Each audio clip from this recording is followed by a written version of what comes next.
G'day and welcome back to Peanut Butter Neya time. Tuning in from a very wet and rainy Hong Kong today. It's been raining all day. We have an amber rain alert. That's like our rain alert if it's coming down, which I think is just like a normal rainy day in London. But we out here with all the weather warnings. Usually if it's like an amber, then maybe it'd become a T1, T3 if there's a typhoon happening. But yeah, it is raining a lot, to be fair. Which is making for a very warm and hot Hong Kong. But it's kind of breaking through now and we're getting out of a little bit of humidity, but I'm sure it'll be humid in just a tick. Anyway. Today, I want to talk to you guys about social media. Social media. Yes, so much to say about social media. Such a big can of worms. I feel like you can skin the cat so many ways. Not that we want to skin cats, but just saying. Don't really know why. I need to find out what that, oh my gosh, I'm forgetting the word for these. What do you, like, not a slang, but there's another word for it. Okay, don't worry, brain dead today. Just where that term comes from. It's called something else, but I'm just going to call it a term for now. Anyway, before I get into social media and this whole shebang and conversation, I wanted to talk to you guys about accents. So obviously I just like change the tone of my voice randomly here and there, but just for fun. I'm not trying to be anyone. But I was talking to my colleagues today at lunch and I was like, guys, what's your best accent? And I was sharing with them like, oh, I'm not really good at accents, but I feel like I kind of have an okay New York accent / I practice it. I got told it was the most terrible accent for like an American / New Yorker, and that I shouldn't try and do it again. So you can hurl all the abuse at me if you want, but it's not going to stop me from trying to get the accent. Anyway, here we go. Can I have a New York hot dog? Hot dog.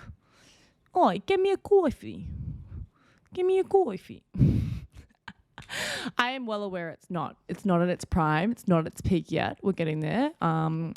But, you know, respect the process. You were here when I started. You'll be there when I get to the top of that mountain. And I'm doing voiceovers for the New York Transit and Travel Board, if there is one of those. Sure there is, just not combined. Anyway, let's dig into the juicy stuff. Social media. All right.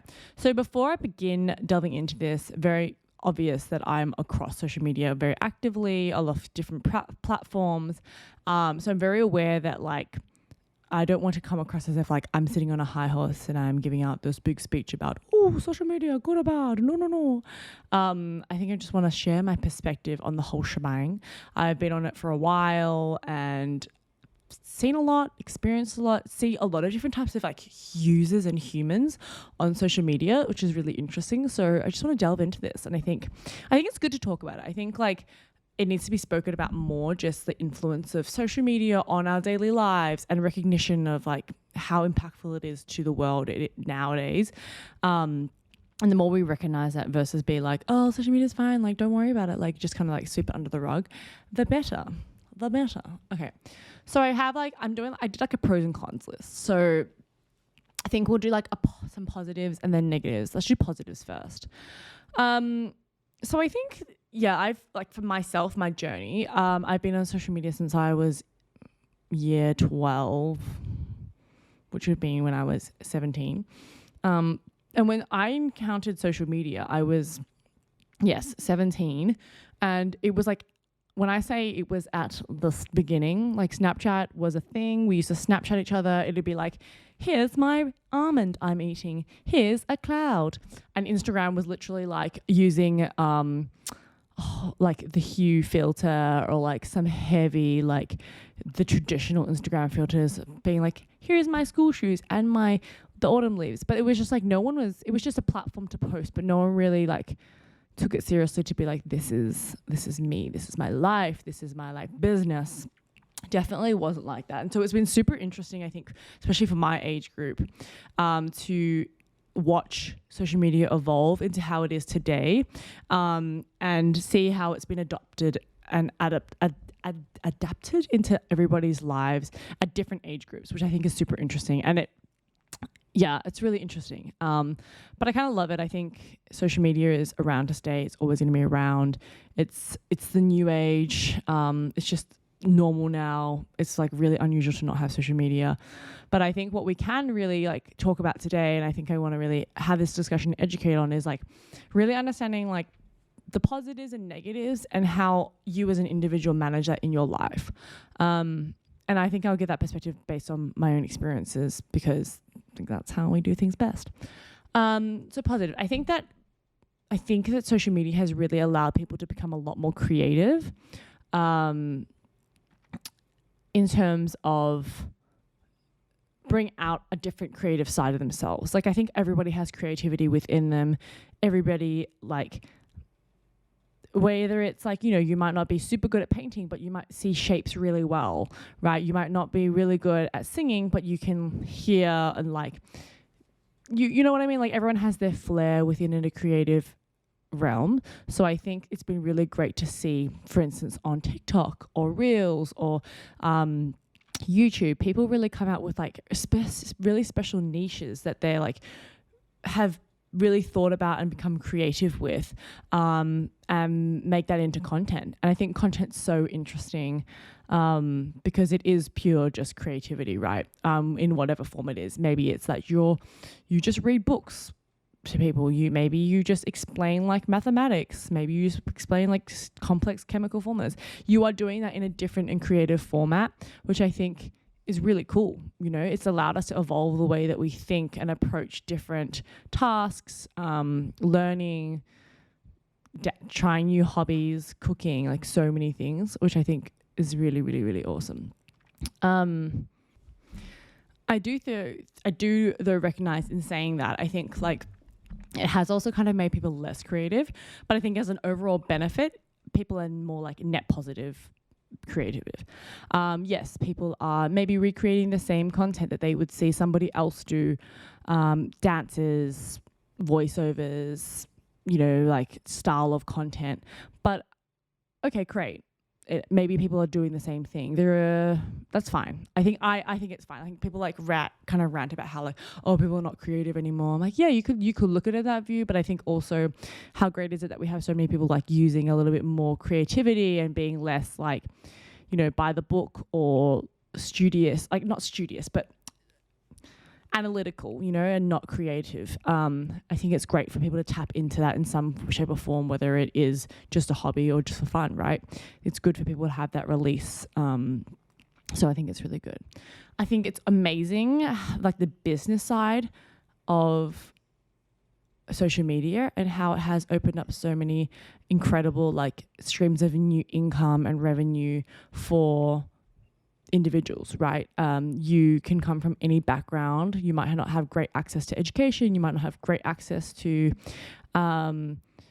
basic needs, but you would be given a phone and somehow have an idea or something interesting to show, and you can create content from that and then eventually potentially create income from that, which is amazing. I think it's allowing people to be more like versatile with how they live their lives, right? And putting the power back in the people. I think it's it's very capitalism driven still, but at least people are somewhat feel like they have the power to say, hey, this is what I want to do. This is who I want to be. This is how I want to live my life. I want to have 6 streams of income, and they can do that. So I think, social media has definitely opened up a lot of new avenues for how people can live their lives. And I think that will forever be a permanent change in society. One thing I think is really interesting that I've realized and picked up on across looking at social media, when you look at trends, you look at people engaging with content, like the diversity of followers and content that, me, myself would follow. I think that social media has really made the world a little smaller, which is not a bad thing in the sense that I feel like it's drawn more similarities across countries, people, cultures, and individuals. Yes, of course, there's like another side of the coin for everything. It has also shown like differences. But I think overall it's given like a fundamental sense of solidarity. Maybe I'm being too optimistic, of people finding similarities with each other, with interests, right?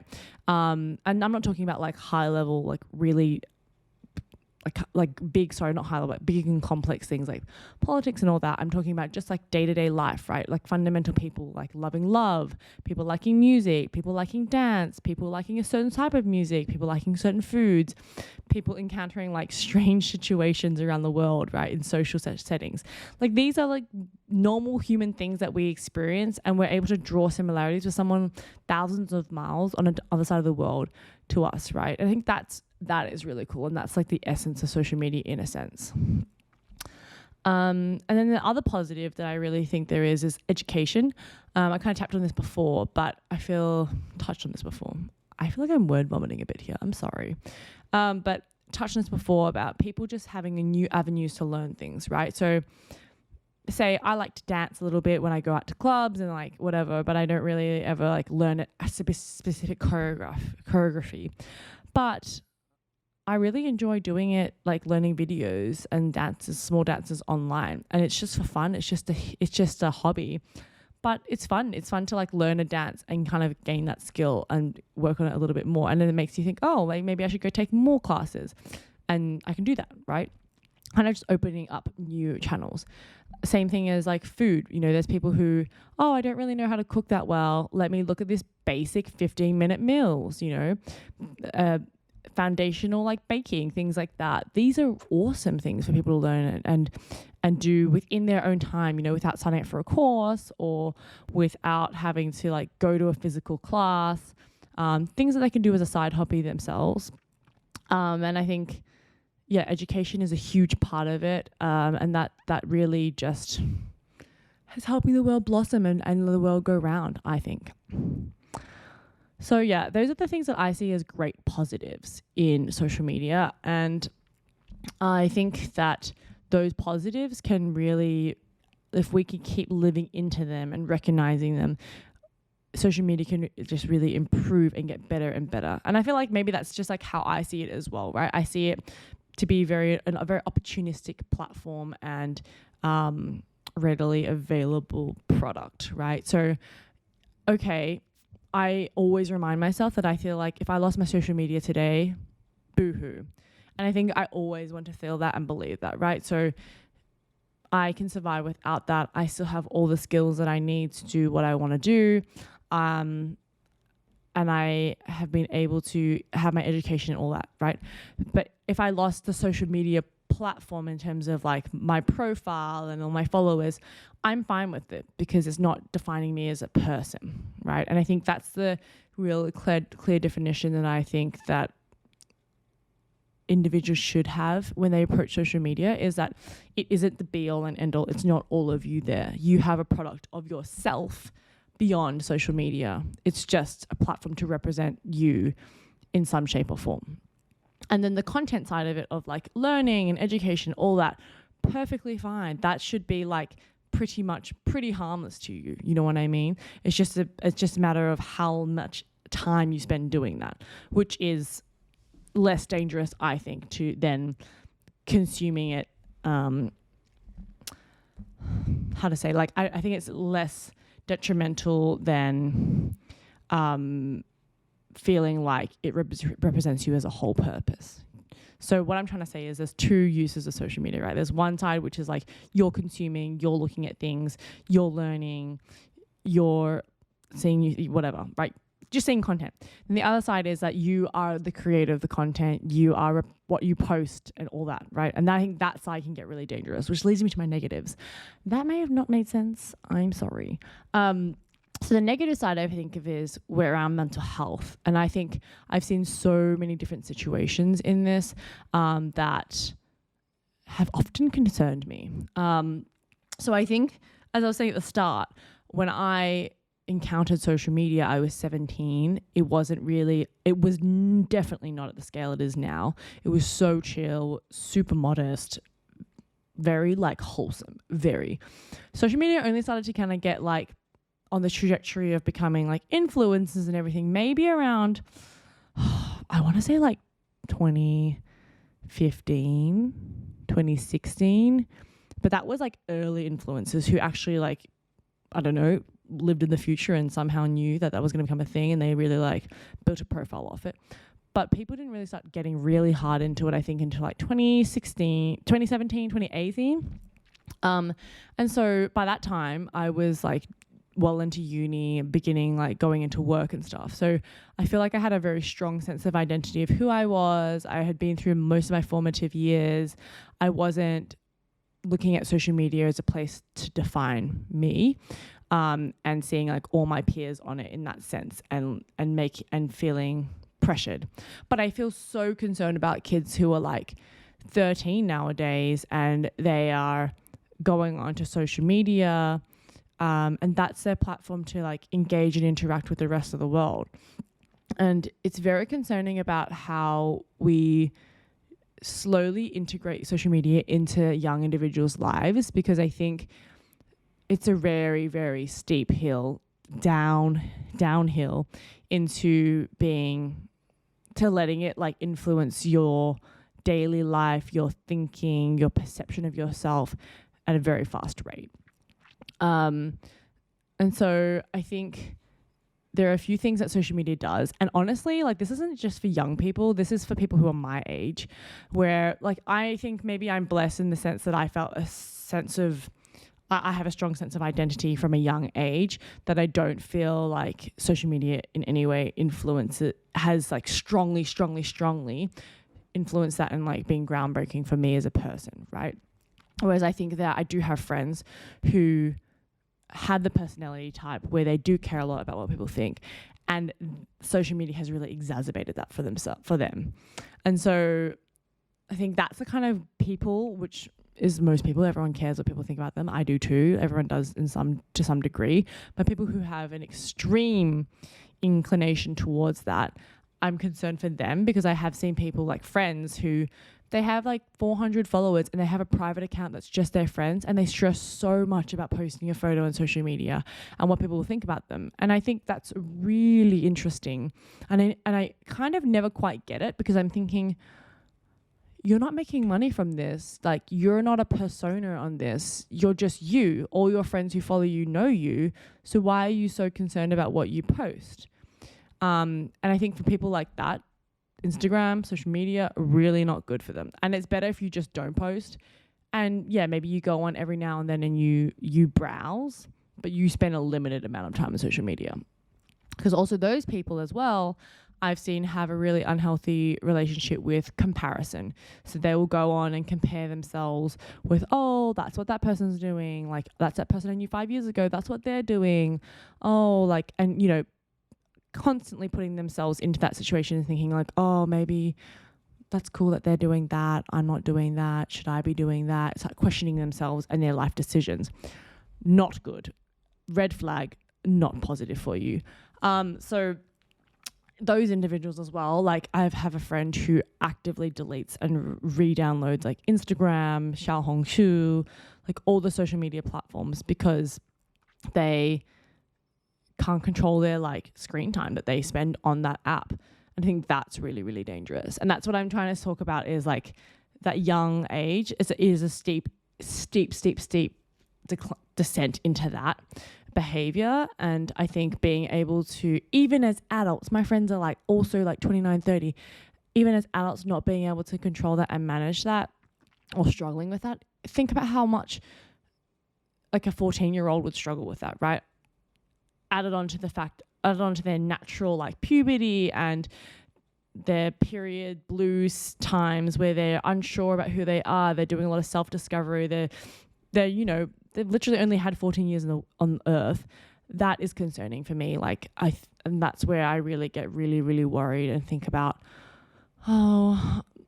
just a responsibility to represent myself well on social media, so that younger generations don't ever come across my profile and feel like, oh, I'm not good enough, right? You know what I mean?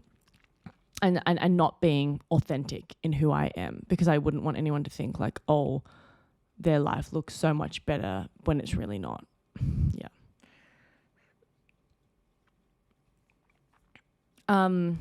Okay, sorry, just taking a breath because that was a lot. But I think, yeah.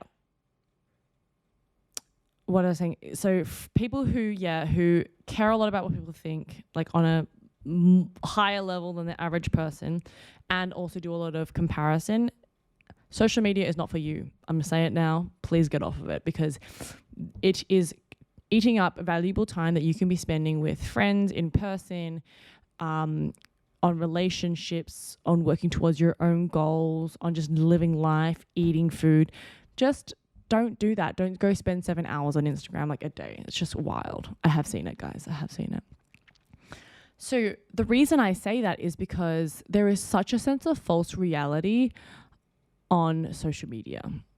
And this really annoys me in a sense because I don't understand people who like over edit their photos, that it's like very obvious, or edit their bodies, or also just like document a not true side of themselves for social media. And then they build this profile that is so idealistic that you're keeping up this unreal version of yourself. I do not like those sort of creators. I'm not here for it.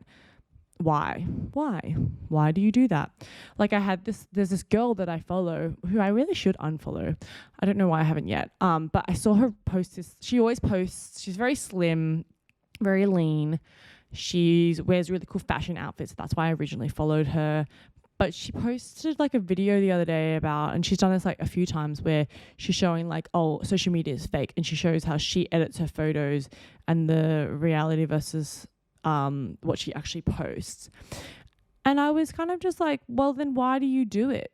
You know, you're literally feeding the minds of people, thinking they post on there being like, oh, I wish I looked like you, amazing body, blah, blah, blah. Not that she doesn't have all those things. It's just like, why do you feel the need to edit it further to, you know, get those likes further? And then I also feel like just because you post about it and you are public about it doesn't make it okay.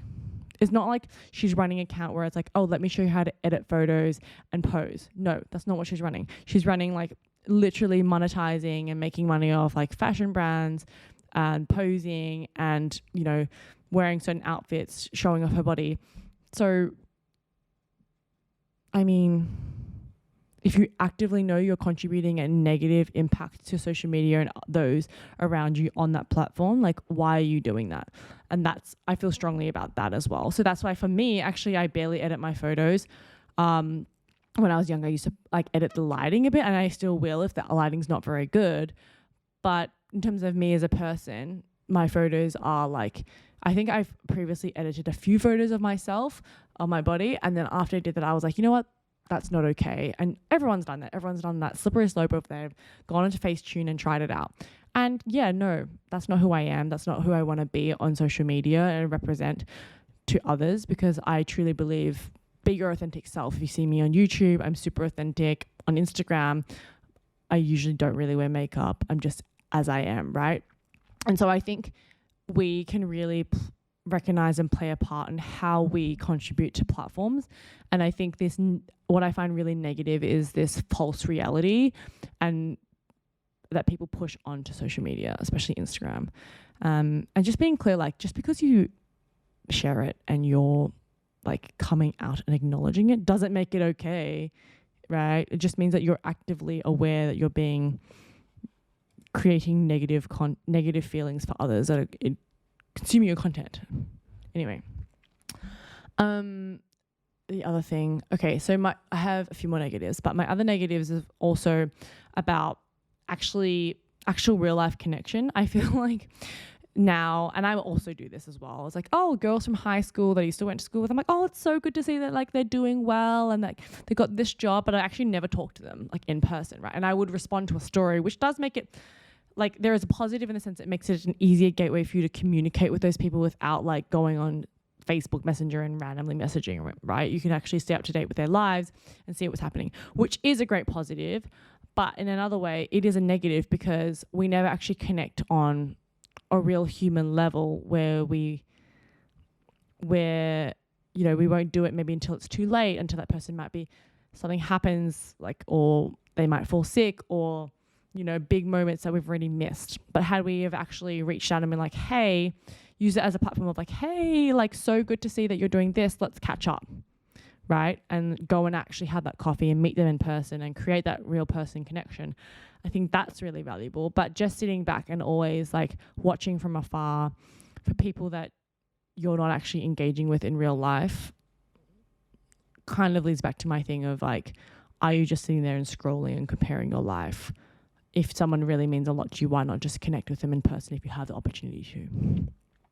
Don't know, guys. I'm dropping a lot of thought bombs here. Boom, boom, boom, boom, boom. Thought leadership. Okay, we're taking a pause for peanut butter update.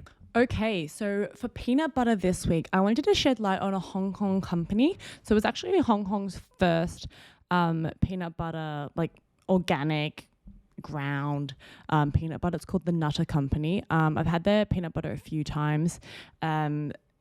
Really good. So they have peanut butter, almond butter. I also saw recently they have black sesame butter, which is like, I feel like there's a lot. It's kind of essentially like eating like a jimawu, which is like a tong. This is hard to explain to you if you're not Asian, but it's called tong soy, which is a Hong Kong style, Cantonese style, also eaten in the non-Hong Kong countries, of like a sweet soup. And it's a black sesame one, which is literally ground black sesame as a soup, and it's really tasty. It tastes better than it sounds. But anyway, the Nutter Company is pretty cool. Check it out. I will link them in the description below for the podcast and also the YouTube video. But yeah, support local. Thought I'd give a little shout out, and they have some cool recipes on their site as well. So go check it out. All right. Going back to social media. All right, I only have two more things to say. So I think one of the things that I think is really interesting, and I don't know if it's a negative or a positive. I would just say it's an in-betweener. And it's just more a personal view on people's like expectations of people on social media posting about like global events, social events, like political events in the world. And I think there's so much pressure on influencers and idols, public figures, super famous people to be saying something on social media, which I don't think is all. I don't disagree with it completely. I think it depends on your niche and who you are on social media, right? I think that there are instances like a fashion blogger, right? I wouldn't expect them to post anything about that because I feel like you are on this platform to create content about fashion. I don't come to you as a person to make commentary on like social events or like socioeconomic events, sociopolitical events. I just don't, right?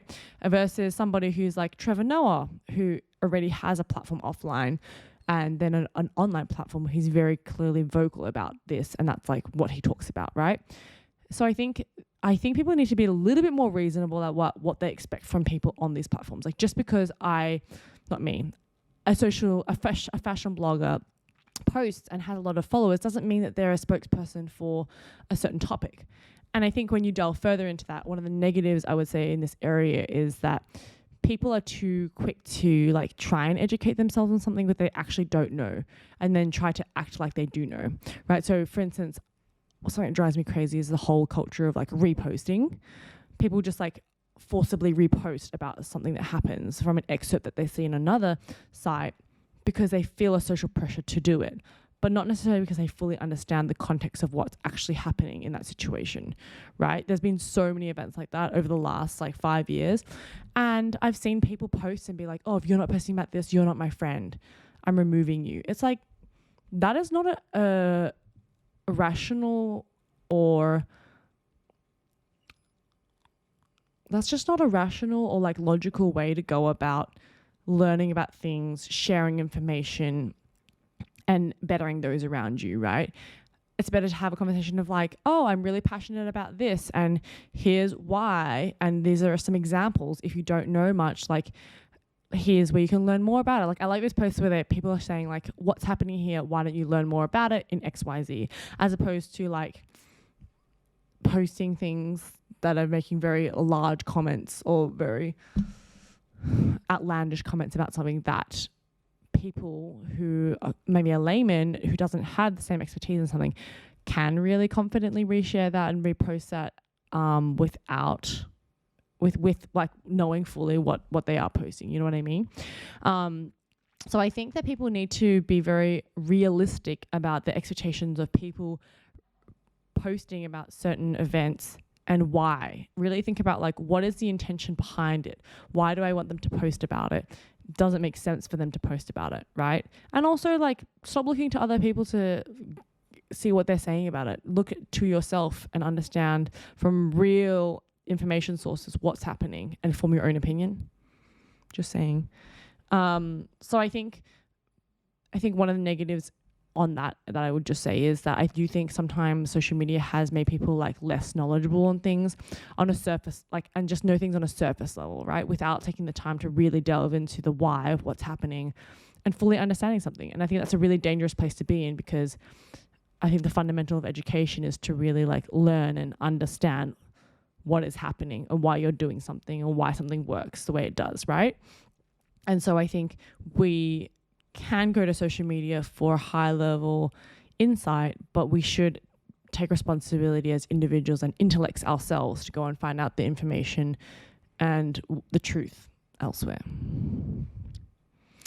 Right. So I think my parting words here on this podcast, it has been a bit of a heavy one. I'm not sorry for it, because I think it's a good topic.